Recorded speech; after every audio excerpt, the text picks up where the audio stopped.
America Iran युद्ध का सबसे खौफनाक राउंड शुरू हो गया है, जहां अब अमेरिका ने ईरान पर बमबारी के साथ हॉर्मुज में हमले शुरू कर दिए हैं। ईरानी बंदरगाहों की नाकेबंदी तोड़ने की कोशिश कर रहे जहाजों को अमेरिका उड़ाने लगा है।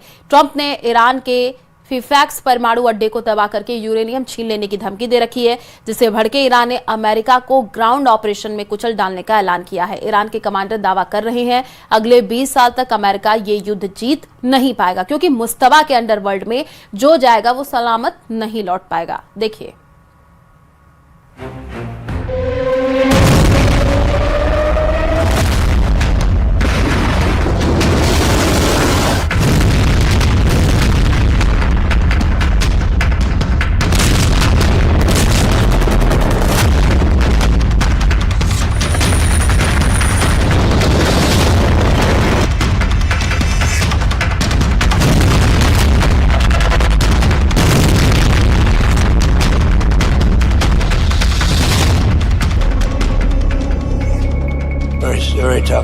Very tough to watch, to be honest with you. Very tough. I think it's the toughest thing I do. If anything I do all this stuff, but I think it's the toughest thing I do.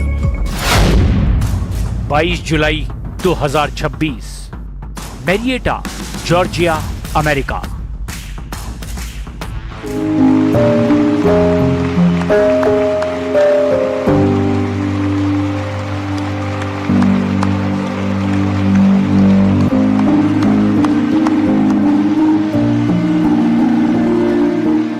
ये सम्मान समारोह था। अमेरिकी सैनिकों की बहादुरी को सलामी देने का मजमा लगा था, लेकिन मंच पर ट्रंप का वही पुराना तेवर था। ईरान पर वही धमकियां, वही खौफ, ईरान को परमाणु ताकत बनने से रोकने का वही दावा।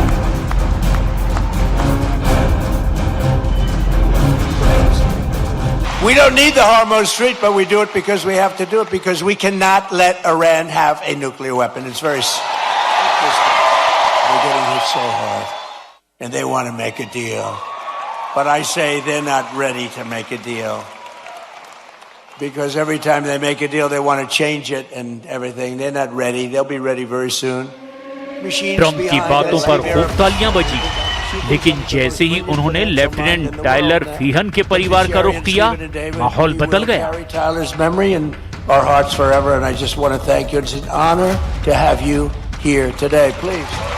तालियां बजा रहे ट्रंप खुद इमोशनल हो गए, क्योंकि टायलर फीहन की फैमिली फूट फूट कर रो रही थी। ऐसे भावुक पल में ट्रंप कहने पर मजबूर हो गए कि ये उनकी जिंदगी का सबसे कठिन काम है। Very tough to watch, to be honest with you. Very tough. I think it's the toughest thing I do. If anything I do all this stuff, but I think it's the toughest thing I do. But to Sherry and Stephen and David, we will carry Tyler's memory in our hearts forever, and I just want to thank you. It's an honor to have you here today. Please.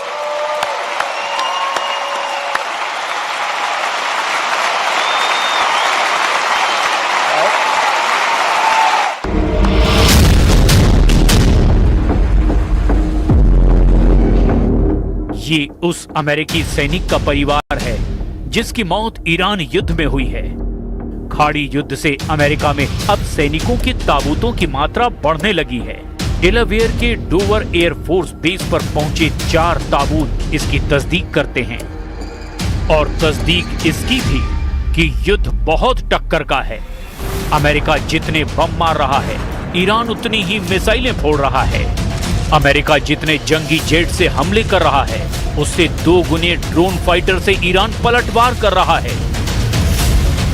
Iran दावा कर रहा है कि America से वो आंख का बदला आंख से लेगा।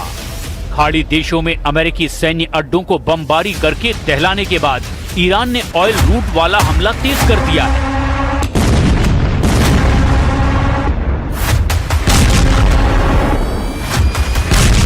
ईरान के नए वॉर प्लान को यमन के हूथी फाइटर अंजाम दे रहे हैं।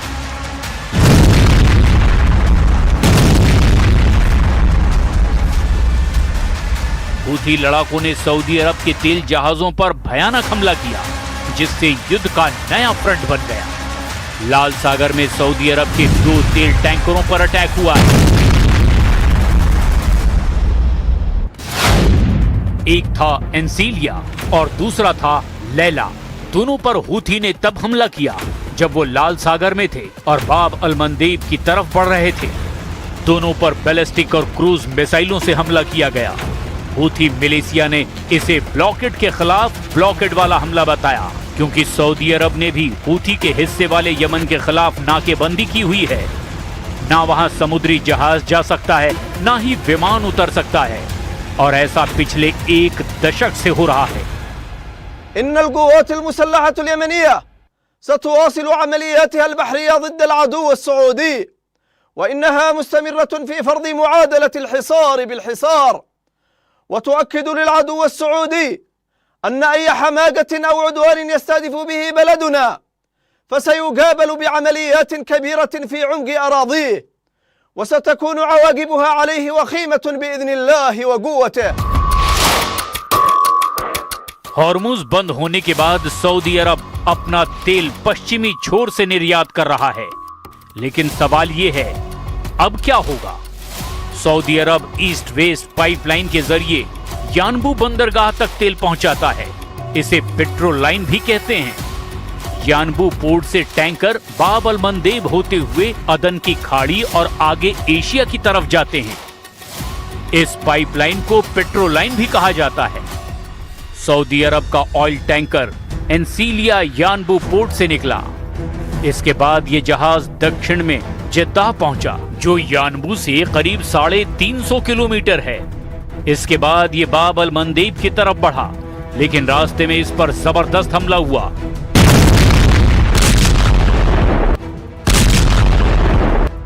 डोनाल्ड ट्रंप कह चुके हैं कि हूथी ने हमला किया तो वो उसे देख लेंगे। हूथी के हमलों के बाद क्या डोनाल्ड ट्रंप इस पूरे फ्रंट पर अपना एयरक्राफ्ट कैरियर भेजेंगे? क्योंकि हॉर्मुज़ के पास पहले से ही उनका एक कैरियर ऑपरेशन में शामिल है, और अब ये दूसरा वॉर जोन एक्टिव हो गया है, जिसके बाद लाल सागर के कई जहाजों ने अपना रास्ता बदल लिया है। इससे पहले जब ट्रंप ने carrier battle group USS Ford को इस इलाके में भेजा था, तब एंटी शिप हमलों के डर से उसे वापस भागना पड़ा था। बाद में बताया गया कि उस कैरियर में आग लग गई थी। इससे पहले फोर्ड कैरियर पर 5000 सैनिकों की जान सांसत में आ गई थी, लेकिन अब तो ईरान अमेरिका के 50,000 सैनिकों की जान के पीछे पड़ गया है। जिन सैनिकों को ट्रंप ने खाड़ी देशों में तैनात कर रखा है, सब के सब थ्रेट पर हैं। ईरानी सेना के टॉप प्रवक्ता ब्रिगेडियर जनरल अबुल फजल शेकरची ने कहा है कि अमेरिका ने वो हथियार इस्तेमाल किया है जो उसने तीसरे विश्व युद्ध के लिए तैयार किया है, लेकिन अमेरिका इस जंग में ईरान के खिलाफ नाकाम हो गया है और अब नुकसान की बारी अमेरिका की है। ईरानी संसद के स्पीकर कालीबाफ की ट्रंप के नाम नई धमकी यही इशारा कर रही है।